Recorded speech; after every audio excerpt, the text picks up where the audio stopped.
ایشیا کپ حواله سره انډیا یو ځل بیا پاکستان ته یو ډیره غټه دمکی ورکړې ده. انډیا پاکستان ته دا دمکی ورکړې ده چې موږ به د ایشیا کپ نه بایکاټ وکړو. د شرم خبره خدا ده چې د دې ایشیا کپ هوسټینګ انډیا سره دی. یو هوسټ ملک په د ایشیا کپ نه انکار کوي، یو هوسټ ملک په د ټورنامنت نه انکار کوي، نو دا به ډیره د شرم خبره وي د انډیا دپاره. خیر انکار ولې کړی دی؟ دمکی څه ورکړی ده؟ په هغې باندې په دې ویډیو کې ډیټیل سره خبره کوو. خو محسن نقوي ولا هم یو ډیر قراره جواب ورکړی دی. محسن نقوي ولا هم په سترګو کې سترګې ورکړي دي او جواب ورکړی. دا کوم اپډیټ چې تاسو سره زه شریکوم دا د انډیا د میډیا ریپورټ مطابق دي. د انډیا میډیا دا خبره ریپورټ کړې ده. د بنگلادیش سوري د انډیا کرکټ بورډ د طرفې افیشلی داسې سټیټمنټ نه دی راغلی. تاسو ته معلومه وي چې د ایشیا کرکټ کونسل یو میټینګ ارینج شوی دی چې دا میټینګ محسن نقوي په بنگلادیش ډاکا کې ارینج کړی دی. دا میټینګ په بنگلادیش ډاکا کې سکیجول شوی دی. تاسو له دا هم معلومه وي چې د ایشیا کرکټ کونسل مشر چې کوم دی هغه محسن نقوي دی. نو دې هر څه هینډلینګ چې کوم دی هغه محسن نقوي کوي. نو دا میټینګ محسن نقوي په بنگلادیش ډاکا کې سکیجول کړی دی. خو د انډیا کرکټ بورډ BCCI ورله ویلي دی چې موږ ډاکا له دې میټینګ ته نه درځو او ته دا میټینګ د غزي نه راوباسه یا UAE کې وکړه یا سریلانکا کې وکړه. نو موږ به هلته درشو، موږ بنگلادیش له نه ځو.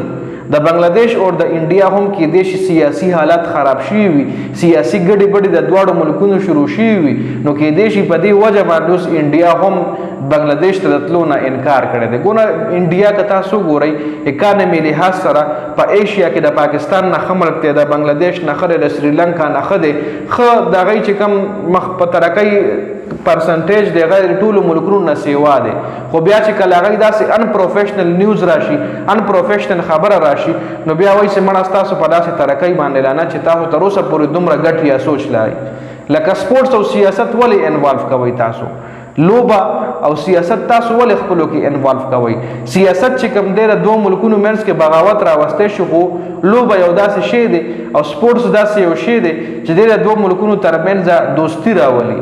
خو بیا هم انډیا چې کومه د هغوی همیشه سپورټس کې سیاست انوالو کړی دی او د هغوی چې څومره هم سیاستدانان دي هغوی هم د دې سپورټس په وجه باندې هغوی د عوامو نه وټاخلي. د پاکستان خلاف بیان ورکړی، د بنگلادیش خلاف بیان ورکړی او عوامو جذباتو سره لوبه کوي او په دې کاڼ باندې هغوی د عوامو نه وټاخلي. جی ښه، نو محسن نقوي ولا ویلي دي وروره چې میټینګ به په بنگلادیش ډاکا کې وي، که راځئ راشئ او که تاسو له مسله ده نو آنلاین دا میټینګ اټینډ کوئ. مطلب په زوم باندې تاسو آنلاین میټینګ اټینډ کوئ که نه. که تاسو وایئ چې موږ نه درځو نو مه راځئ، په زور خو موږ نه راولو. میټینګ تاسو آنلاین اټینډ کوئ او میټینګ به موږ دلته وکړو. خو صرف تاسو چې نه راځئ بنگلادیش نه، تاسو له مسله ده نو میټینګ تاسو آنلاین اټینډ کوئ په زوم باندې او هسې مسلې مه جوړوئ. خو بیا هم BCCI چې کومه دی د انډیا کرکټ بورډ هغه ACC ته مطلب ایشیا کرکټ کونسل محسن نقوي ته ویلي دي چې وروره دا میټینګ دغلته نه راوباسه، که دا میټینګ نه راوباسې د ډاکا نه موږ به د ایشیا کپ نه بایکاټ کوو. دا د انډیا میډیا دا خبره ریپورټ کړې ده خو د BCCI د طرفې دې حوالې سره سټانس نشته دی. نو په دې ویډیو کې دا اپډیټ شو. د ویډیو کتلو ډېره زیاته مننه. والسلام.